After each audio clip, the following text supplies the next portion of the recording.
Hello, I'm Margot Politis. Welcome again to Study English IELTS preparation.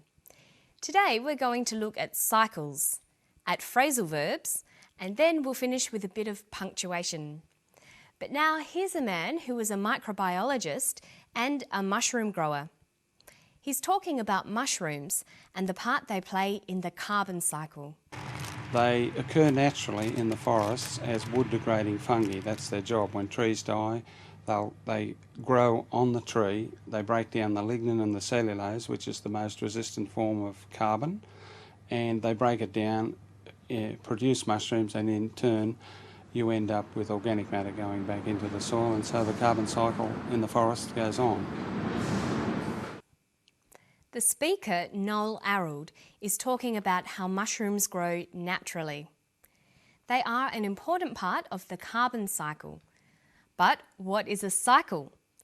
A cycle is a process that is repeated over and over. It goes around and around. But how do we know this from listening to Noel? When trees die, they grow on the tree. They break down the lignin and the cellulose, which is the most resistant form of carbon, and they break it down, produce mushrooms, and in turn you end up with organic matter going back into the soil, and so the carbon cycle in the forest goes on. He says, and so the carbon cycle in the forest goes on. By saying the cycle goes on, he is telling us that this process happens again and again. At the end of the description, you need to signal that the process goes back to the beginning again. We can say the process goes on, the process begins again, the process repeats itself. In a cycle, there is no real end or beginning because the process just keeps going. When describing a cycle, we need to start somewhere, then describe in order each part of the cycle. There are many different ways of describing the stages of a cycle. We can use transition signals like when, once, then, or next. When speaking, you can also use pauses and intonation to describe a cycle. In written language, this becomes punctuation. Listen to Noel Arrold again describing the different parts of the cycle. When trees die, they grow on the tree. He says, when trees die, they grow on the tree. When trees die, comma, they grow on the tree. The first part of the cycle is that the trees die. The second part is that when the trees die, fungi grow on the trees. That's the next stage. When trees die, they grow on the tree. They break down the lignin and the cellulose, which is the most resistant form of carbon, and they break it down, produce mushrooms. Okay, he says that the fungi break down the lignin and the cellulose. They break down the tree. So the third stage is that the fungi break down the tree. Fourth, they produce mushrooms. When trees die, they grow on the tree. They break down the lignin and the cellulose, which is the most resistant form of carbon, and they break it down, produce mushrooms, and in turn you end up with organic matter going back into the soil. And so he says, in turn, organic matter goes back into the soil. In turn signals the next stage of the process. In turn means next or because of that. That's the fifth stage. The organic matter goes back into the soil. And then what happens? When trees die, they grow on the tree. They break down the lignin and the cellulose, which is the most resistant form of carbon, and they break it down, produce mushrooms, and in turn you end up with organic matter going back into the soil, and so the carbon cycle in the forest goes on. The carbon cycle in the forest goes on. The organic matter helps new trees to grow again, and then those trees die. We're back to the first stage again. This is the carbon cycle. Okay, now we're going to look at some phrasal verbs. Phrasal verbs consist of a verb followed by a preposition. This forms a new verb, sometimes related to the original verb, but sometimes not. Phrasal verbs are idiomatic. There's no pattern to the meanings they take, and they often have a number of different meanings. You often can't just guess the meanings of phrasal verbs, you have to learn them. Let's look at the phrasal verbs in this clip.